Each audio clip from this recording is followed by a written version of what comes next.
Hello and welcome to another marvelous video. I'm your host Will. We all know and love the live-action X-Men films starring Hugh Jackman and everyone else. But did you know that those films weren't the first attempt at a live-action X-Men movie? In this video, we're gonna get into the creation and the unfortunate downfall of Generation X. Let's get to it.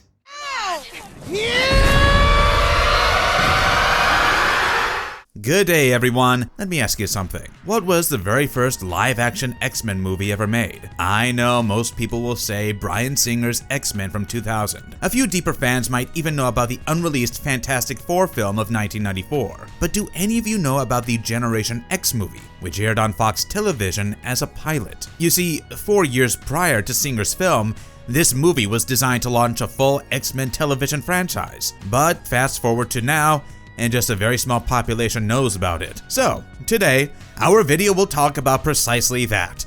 The Fox Television Generation X movie of 1996, and discuss everything that you need to know, from the budget and storyline modifications to the poor cast choices and ratings, and all the reasons why this movie disappeared. It was February of 1996, and Fox aired an 87-minute live-action superhero team movie, which featured the Marvel mutants Emma Frost, Banshee, and a lot of teenage students at Xavier's School for Gifted Youngsters, against a villain who was equipped with a dream invasion machine, used to control people's minds via their subconscious. This villain was an original addition to the movie, not one present in the comics, and not gonna lie, it seemed like a good addition. And this movie was produced as a pilot only, but it still had studio backing, a network primetime slot, and even ratings that were solid enough to push the directors into thinking of a follow-up series. It seemed like the almost perfect footing for an X-Men television franchise. And after all of this, we're left with nothing. No ongoing series, no follow-ups, no sequels, no announcements. It just vanished, quietly ceasing to exist. Today, it's not available on Disney+. It has never been on any DVD or gotten a Blu-ray release, and neither is it present in any of the Marvel catalogs, leaving many modern fans unaware about the movie's existence. What was supposed to be the beginning of a franchise turned out to become a part of the lost media. So what happened actually? What happened to its collapse and sudden cessation? Let's find out. To actually understand what the movie was trying to do, and how ambitious they were while doing so, you would first need an understanding of the comic book. Because Fox did not choose this comic for no reason. It was one of the hottest properties Marvel had on its shelves at the time. The comic series, written by Scott Lobdell and illustrated by Chris Bacalo, landed amid the huge Phalanx Covenant crossover event, and quickly garnered major commercial success and immediately became one of Marvel's best-selling books. What made Generation X stand out for the audience back in the mid-90s was its roster. Yes, the team consisted of diverse teenage mutants designed to reflect the cynicism and complexity of the series. We have Jubilee, an Asian American girl with power of plasma fireworks shooting from her hands. We have Sync, a black teenager who has the ability to mirror other mutants' abilities and power. Then we have Skin, a Latino ex-gang member from East LA with highly elastic and flexible skin. Husk, a Southern girl who can shed off her outer skin to reveal different materials underneath, such as stones, glass, etc. Monet, an incredibly intelligent, invulnerable, and telepathic girl hailing from a Muslim family. And second to last, we have Chamber, a British mutant with barely contained psionic energy who has destroyed most of his chest and lower jaw with his powers. And finally, we have Penance, a voiceless and mysterious girl confined within a body of sharp, red diamond hard skin. Considering it was 1994, this lineup was insanely progressive and remarkable. A mainstream superhero team comic with that level of ethnic and cultural diversity is genuinely rarely found. This just makes Bacalo's art style all the more unique. Scott Lobdell's writing on teenage alienation, identity crisis, and other such topics, along with Bacalo's expressive artwork, collaborated together to put out such a piece, which stood out from the rest of the Marvel comics. This was what Fox decided to adapt, not some B-tier footnote, but a genuinely hot comic, which ran for a total of 75 exciting issues. Now, coming to the main movie. The Generation X movie was produced by New World Entertainment alongside Marvel for the Fox network. To direct this piece, Jack Sholder was hired, who at the time was widely recognized for his works in the horror genre, especially A Nightmare on Elm Street 2, Freddy's Revenge. However, no matter the big league of the director, the budget was constrained to only $4 million. To help further with this, the production was moved to Canada, as it helped with costs. This happened as they were trying to build a sustainable model for a weekly television series. And as with the director, Fox and New World did not compromise on the cast either. They managed to secure Finola Hughes, an international star, to play the role of Emma Frost. For the role of Sean Cassidy, actor Jeremy Ratchford was brought in. And as for our villain, Dr. Russell Tresh, they needed someone charismatic, for which they brought in Matt Frewer, an actor known for his high energy and eccentric performances. He was perfect for the villain character, who was completely unhinged and an obsessed scientist. See, now if you look at it closely, this whole concept of a mad scientist invading the minds of teenagers and controlling them may sound a bit familiar to you, or at least to the Jack Shoulder fans. Because yes, it was indeed Shoulder's intentional and self-referential choice to structure it in a manner similar to the one in the Nightmare on Elm Street franchise. The visuals and the psychological elements are quite similar to that of said movie, but it is the kind of directorial in-joke that works better in retrospect than it does for audiences expecting a straightforward superhero action movie. Throughout the whole production, executive producer Eric Blakeney made the high ambitions of the movie very clear from the get-go. In the interviews, he made it clear how this $4 million feature film was not intended to be a standalone television movie, but instead, it was a pilot. The ultimate goal was to shift the production directly into a weekly prominent television series for the Fox network, utilizing the Xavier School as a permanent evolving filming location, where more iconic mutants could be introduced and broaden the Generation X comic roster episode by episode. Now, coming to what all went wrong. Firstly, we have to kick off with the very obvious one, the very tight budget of $4 million.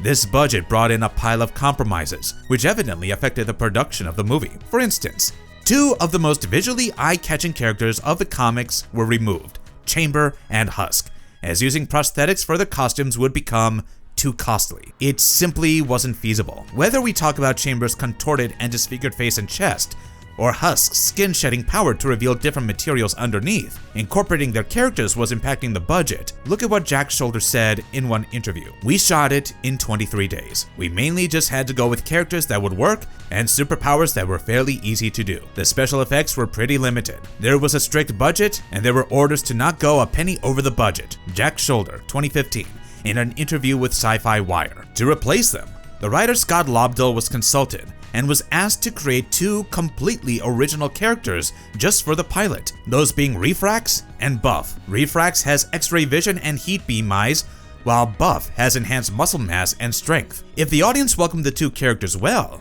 they could have even become a part of the comic. At least, that was discussed amongst them all. Then, there was the casting of Jubilee. Jubilee Lee is a Chinese-American character, the identity of whom isn't anywhere near the background.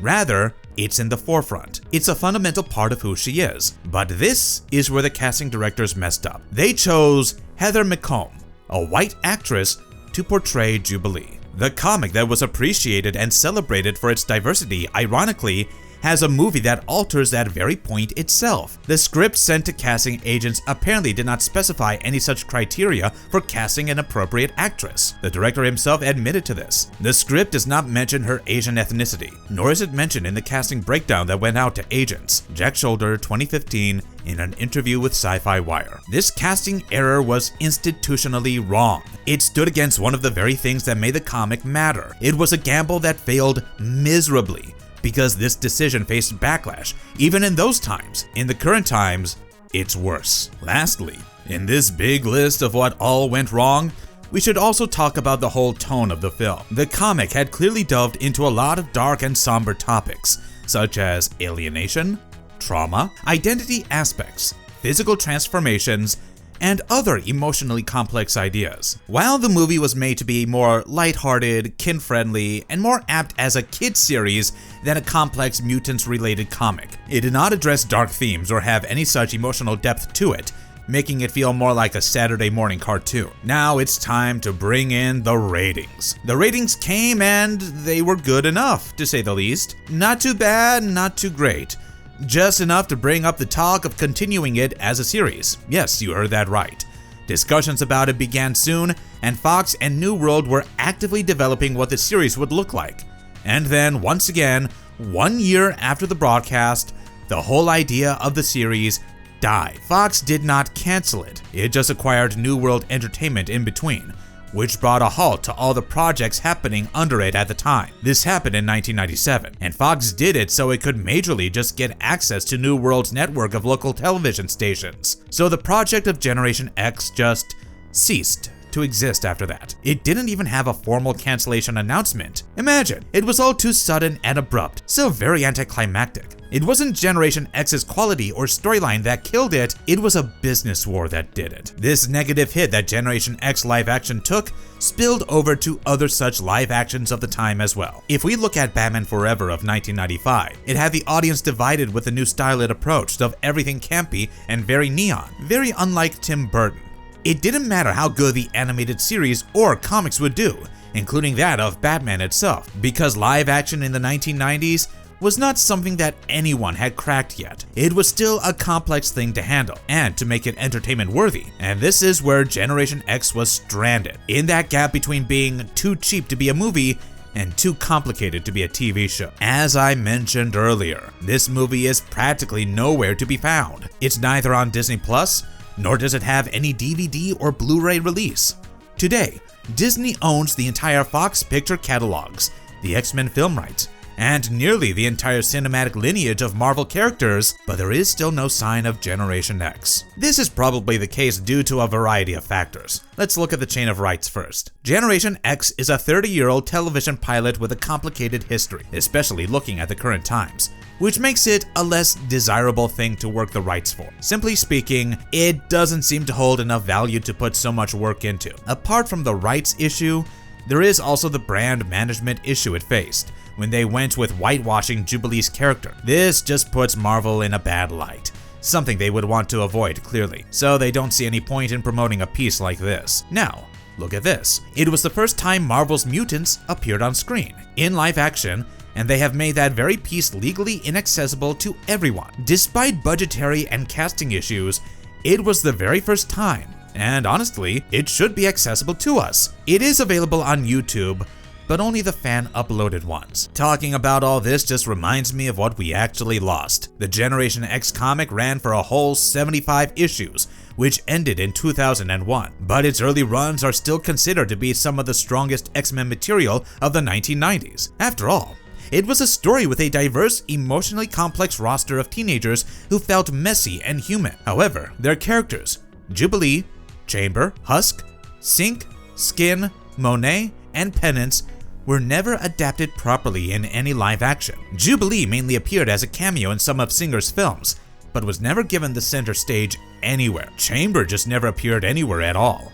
The concept that Generation X was trying to bring in, which is an ongoing live-action world built around a new class of mutant teens, is exactly what Fox had been trying to do with The Gifted and Hellfire Club projects, but the attempt was noticeably poor. Even Marvel Studios has been trying to do something similar with the MCU X-Men. The concept was right in 1996, but the execution and the timing were what was wrong. This was supposed to be the beginning of the modern superhero movie era. Generation X could have been the big turning point, but a business deal just knocked the whole thing down, shutting its production completely. Now that is a WTF story if there ever was one. That's all for today. Don't forget to hit the like and subscribe button, and tell us down in the comments below if you knew about the existence of the Generation X movie. If you did, have you watched it? And what are your views about it? I'm all ears for it, so do let us know. Until then, take care.